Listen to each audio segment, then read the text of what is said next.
Hello, everyone. Uh, One of my Instagram videos blew up. It's me running Four Swords Adventures on PC with all four Game Boy Advances connected. I'm gonna tell you all how to do that now, because clearly there's a demand for that sort of thing. Getting straight into it, here's what you're gonna need. You're gonna need a PC, obviously. You're gonna need Dolphin emulator to run the game. You're going to need at least two controllers if you're doing multiplayer. If you're doing this online, then there's another method for that. We'll get into that later.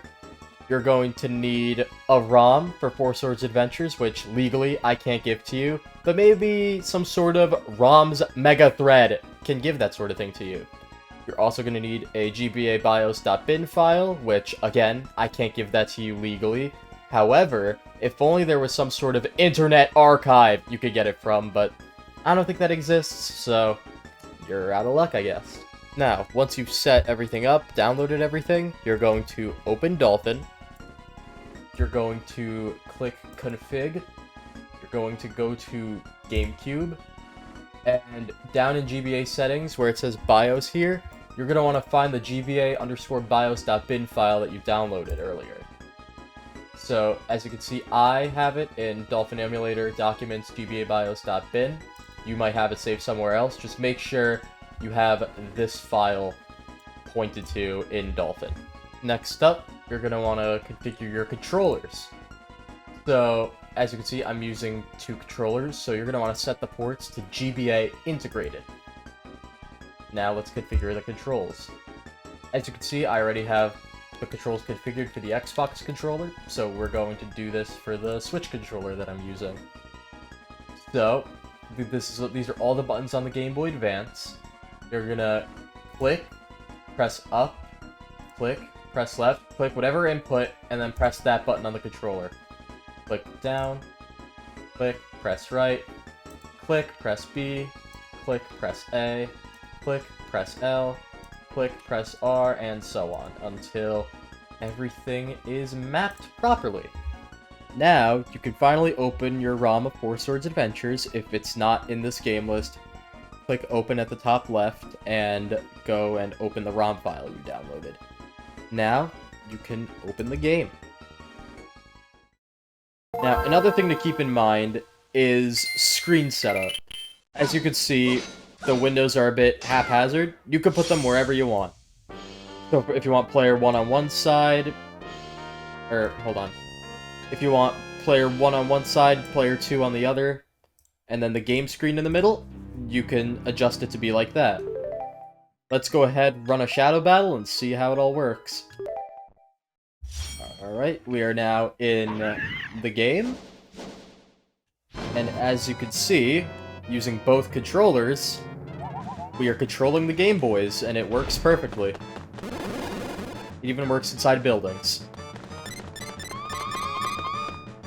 Now, I will say, the Game Boy volume can get pretty annoying. If you right-click on the screens, you can mute them. So keep that in mind if you don't want to be annoyed with that.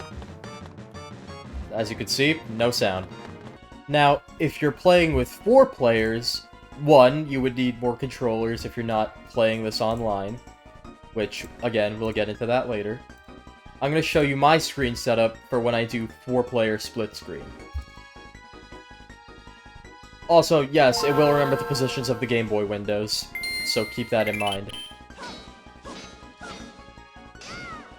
So what you're going to do is you're going to have the game screen in the middle, like so. And then GBA 1 is going to go in the top left. GBA 2 will go in the bottom left.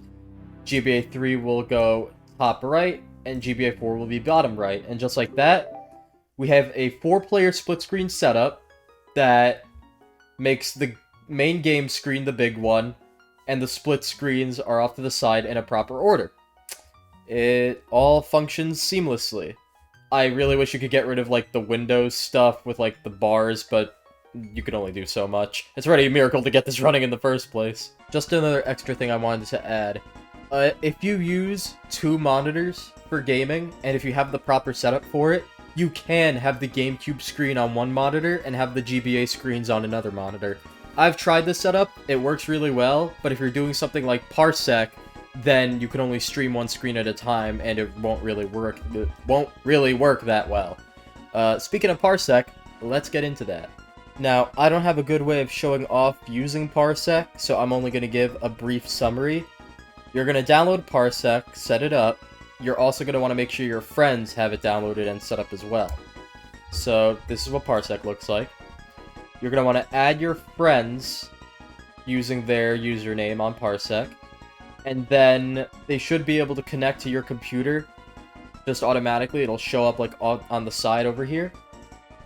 Once they connect, they can also connect their controllers remotely by pressing a button. And just like we did in Dolphin, you'd have to configure their controller by selecting their controller that they're using, and then just pressing the buttons like we did before. Parsec is a really seamless experience. I've had no issues with it, but I don't have a way of showing it off right now, sadly, so you're just gonna have to take my word for it. That's gonna about do it for this tutorial. Thank you all for watching. If you have any comments or questions, be sure to leave them for me in the comments below. Alright, that's about it. Thank you.